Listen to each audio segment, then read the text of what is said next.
Right now on Golf Central, five-time major champion Phil Mickelson still searching for that elusive first W at the Wells Fargo. Lefty once again in contention at Quail Hollow, and some other big names who are past champions in the mix in Charlotte. The deadline has passed to register for the Players. Will we see Tiger Woods at the Stadium course or not? The answer ahead. And on the PGA Tour Champions, a big debut for John Daly. We'll show you his first act as a 50-year-old straight ahead on Golf Central.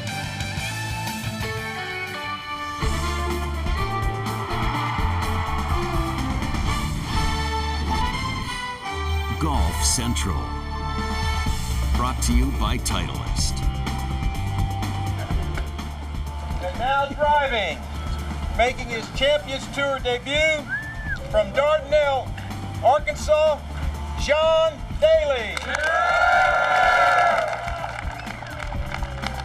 It's been a long and winding road for John Daly to get to this point now that he's the big 5-0. JD making his first start on the PGA Tour Champions. We'll have first round highlights in just a bit. Hey there, welcome to Golf Central. George Savaricas with Golf Channel analyst Aaron Oberholzer and Trip Eisenhower. And guys, let's start tonight with second round highlights from the Wells Fargo Championship in Charlotte. Let's get to them.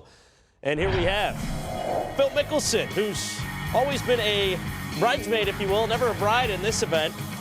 Yeah, played some fantastic golf and really done everything but win here. And this was another fairway miss to the right today. He did a lot of that, but Phil Mickelson from that right rough, great shot. He moves to 4 under with that birdie. Mickelson on the 9th. Yeah, and from 212 yards, the shot finds the back of this green. He was 18 over par for his career going into this hole today on 18, and well, I guess uses the burden a little bit and gets him to 17 over for his career. Nice birdie. That was his 9th hole of the day, the 18th. Lefty now playing the 7th. Yeah, the par 5 7th, and Phil Mickelson, watch exactly where you have to check it up and roll it down to the hole. It's down in a bowl over there. He missed another fairway in the fairway bunker, but great shot to there. And, well, this is another great chip from Phil Mickelson, and that would make easy work of the 7th. And lefty is 6 under. So let's take a look as Phil Mickelson has recorded 34 rounds under par in his career at Quail Hollow. Pretty impressive stuff there, A.O. Yeah, he has done a yeoman's work around that place without a doubt, and everything but a win for sure. He's got to, I think on the weekend though, he's going to have to do some damage and keep himself in the fairway a little bit more and give himself a few more chances. Rory McIlroy and Ricky Fowler, they were playing in the same group with Hideki Matsuyama. We pick it up with Fowler on the par 3-6. Par 3-6, only playing 193 yards, so up a couple of tees from the back tee, and well, that still didn't make it an easy hole. It was the most difficult par 3 in round number 2, but not difficult for Ricky Fowler. That's 3 feet away, and he would move to 2 under. Rory McIlroy making a move on the par 5 7th. Well, this is after a shot out of the rough, just of trying to avoid the water. Does that, leaves himself a chip. Now it's just gravity. Finds the fall line, let gravity do the rest, and this is beautifully judged. And a gorgeous eagle. So Rory, after opening with that 40 on Thursday when he was 4 over, has now fought his way all the way back to 1 under for the tournament thanks to that eagle, and he wasn't letting up. No, he wasn't. A beautiful drive right in the middle of the fairway, kind of back into a wind out of his right, 184 yards. This is a 5-iron, kind of drawing it back against that wind, actually, and Rory McIlroy likes the front 9 this week. He would make birdie there, and he's 7 under on the front 9. Nice 4 under front 9. Here's Fowler, par 14. Solid layup here, George, for Ricky Fowler on 14. I always think that is always the best play on that hole for the most part, and Ricky shows you why. You always got to give these guys a wedge. Most times they're going to hit it close. Birdie gets him to 4 under. Now Rory's turn. Well, no layup in Rory on this hole. He went for it every single time last year, and he goes for it almost every time. And why wouldn't you when you can pitch it like that? So he's also at 4 under par. Fowler for another birdie on 15. Well, Ricky, this club pretty good to him the last couple of days. And right here on 15, this is the second one he's read just perfectly on 15 down the hill. Did one yesterday and then today. Beautiful putt. After a bogey on 17, McIlroy trying to close strong. Yeah, 207 yards, blocked his drive. Lucky to miss the bunker. Got to hit a little fade. He kind of came over that one, and there's water over there to the left. And as solid as he is on the front nine, he's 5 over on the back nine, and that would be complicated right there with a bogey finish. It was a heck of an up and down, though, to save bogey. It was indeed. On the last hole. So this is the leaderboard. Andrew Loop, 1 clear the rest of the field. Phil Mickelson and Ricky Fowler just 3 back, if you will, with Saturday and Sunday still to go. I had to play for par a little too many times because I didn't put it in play off the tee. I don't want to say surprising, but I've been driving the ball really well heading into this week. All last week I had a great session, and so I'm a little disappointed with the driver, but I think I'll get that turned around here for the weekend, and if so, the way I've been hitting my irons, I think it's going to be a good weekend. Swing was a bit better today, but I mean, conditions are still tough out there. It's a fine line. I mean, it's definitely scoreable. You can make birdies, but you can also go the other way pretty quickly. So almost went bogey free around here, which would have been nice today. I failed to get up and down on 13, which hit a good putt from 5 feet and just kind of didn't break. So other than that, it's nice to make some birdies, nice to make a good par putt on the last to kind of keep the round going type of thing, and ready for the weekend. It was tricky out there. I mean, it was the wrong club on 17, which caused that bogey, and then, I mean, 18 was playing, as tough as I've ever played it. Ricky said to me walking up the fairway, he hit probably the best drive of the day for him, and he still had a 4 into that pin. So it was playing long today, but it's a step in the right direction. It's better than it was yesterday, and hopefully tomorrow is going to be better than it was today. Trip with a little foreshadowing, if you will, on what Rory has been able to do on the front nine versus the back nine, and that is a heck of a disparity, totaling 12 shots from 7 under on the front nine so far to 5 over on the back nine. Aaron, what's been his issue? Well, I think it's been a little bit of everything. I think that he's had some problems with the driver. He's trying to sort that out. And Rory has always built from the driver going forward, I've felt, in his career. When the driver gets going well, the rest of his game kind of shows up. This week, he's been struggling with the driver to start the week. So he was thinking too much yesterday, as we talked about, with the driver on the back nine. So he got off to a slow start, which adds to that stat that you saw there. Today, I thought he played the back nine a little bit better. The finish was sloppy, there's no doubt. But he did strike the ball better. If it wasn't, I thought that if it wasn't for a mud ball that I thought kind of killed his momentum on 11 today, where he kind of came up short when he had all that momentum, I think he could have carried that momentum from how he played basically 6 through I'd say 10 or 11. 6 through 10, he could have carried that on forward. But unfortunately, that mud ball got him, killed his momentum, and it stalled him on the back nine. Then he had that rough finish. Tomorrow, Rory's got to get off to a really fast start as far as his ball striking, get the driver working right away, and hopefully that bleeds into some good iron play, and then get the putts eventually to drop. Phil Mickelson, a guy you can almost flip it. Usually starts with the shortest club in his bag as a key indicator for success. What have you seen out of him this week? Well, kind of quintessential Phil, what we've seen. He's very confident in his new method with Andrew Getson as his coach. And even though the swing doesn't look that much different, some of the stats really don't look that much different for Phil Mickelson.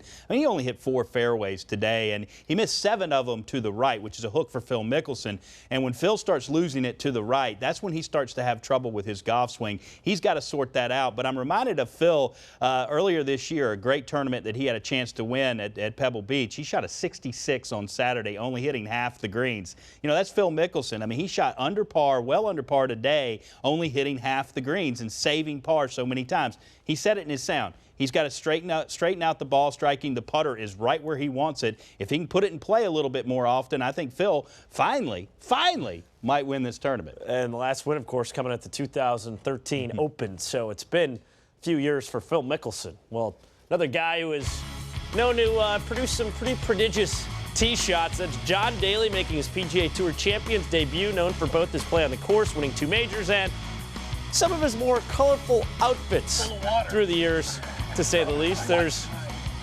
Long John on the first tee for the first round of the Insperity Invitational for birdie. Yeah, right here, John Daly getting things going. Finally, the putter's cooperating, George, and he's 1 under par at the turn. Daly's approach to 11. Now this one from just around mid-iron distance, it looks like. and he's going to like the looks of this one. This is a gorgeous shot here. And we saw a few of this. So he's only played once this year on the PGA Tour. This is his second tournament of the year. So far, so good. This is worth the price of admission. Yeah, this is what everybody comes to see. 13th hole, par 5. You know what? He led the PGA Tour in driving distance for 11 seasons, George, back when, well, 300 yards led the PGA Tour. Now that's about 29th on the PGA Tour in driving distance. You could even knock it out. Yeah, kind of. Daly's third shot from behind the green. Well, this is an underrated part of his game, the chipping, the putting. Beautiful touch. I love the way his hands work through the ball around the green. And that's just another great example of that. After bogey at 14, check this out. This is old school. Daly, a 1-iron. What? This is. I thought they quit making 1-irons. I have a 1-iron as a fire poker. I mean, what? These things, nobody hits these things, but John. He had to go deep into his closet. I guarantee you, 336 yards right down the middle. He only missed one fairway today. So Daly trying to close things out in style. Oh, watch how that stroke just works beautifully. Just misses that on the right-hand side. He is going to be fantastic for that tour. So a 2 under par 70, and yeah, that's about as good as you can stripe it off the tee, Trip. Yeah, I mean, that's just great stuff for John Daly, doing what he does best. If the putter warms up, well, who knows? John Daly might be one of those that join the players that win in their PGA Tour Champions debut. With more from the Woodlands outside Houston, here's our Lisa Cornwall. Pretty solid start for John Daly here at the Woodlands, Texas. He told me afterwards, though, he could have made a lot more birdies. Watching him play, he did have a lot of looks. So he's hitting the ball really well, but surprisingly, yesterday he was nervous going in today. That's what he told me. Playing with Peter Jacobsen and Fuzzy Zeller certainly helped calm those nerves, as did the crowd. There was a tremendous amount of excitement starting from the first tee box. It was just a great day in general for me, not knowing what to expect and kind of going out there surprising, hitting the ball better than I thought I would. Hit a lot of fairways and had a lot of opportunities today.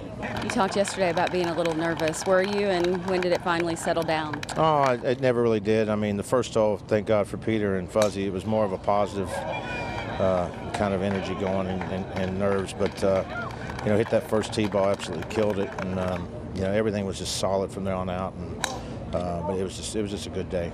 Talking with Billy Ray during the broadcast, he mentioned how kind of focused you were, and he was concerned about you being able to keep the focus playing with Peter and Fuzzy, but it seemed to be an easy thing for you getting back into the competitive mode. Well, I mean, us three playing together, we're always that way, no matter where we are, what we do, but when we get over the ball, we're serious, and that's something we've always been. I mean, I've played enough golf with those two guys to know it's going to be fun and all that, but a couple of times they say, okay, let's get back to golf. Peter's like he's on TV. All right, let's go back to the golf, and it was great. I mean, and that's just the way those guys play. That's kind of the way I like to play. So it was just, we fed off of each other pretty good today. Being with John yesterday after his last Pro-Am and around him today after his first round, he definitely seemed more relaxed. He spent quite a bit of time after he played hanging out with the fans, signing autographs and taking pictures, and of course all those bobblehead dolls that were passed out. So he told me he's going to have an early night and get ready for an early tee time on Saturday. George, back to you. Thank you, Lisa. Getting to the bottom of that scoop there at the Insperity Invitational. As you see, 6 under is the lead, so John just 4 off the pace going into the weekend. Tune in as John Daly continues his PGA Tour Champions debut in Texas. Our coverage of the Insperity Invitational continuing tomorrow, 5 o'clock Eastern on Golf Channel, also available streaming with the Golf Live Extra app. It's Golf Central continues. Will he or won't he? We'll have the answer to the question of whether we'll see Tiger Woods at the Players. Plus, Roberto Castro, get this, did something on Friday at the Wells Fargo Championship that has only been done twice before. Stay tuned. Golf Central is brought to you by the new Titleist AP irons. Geico. 15 minutes could save you 15% or more on car insurance.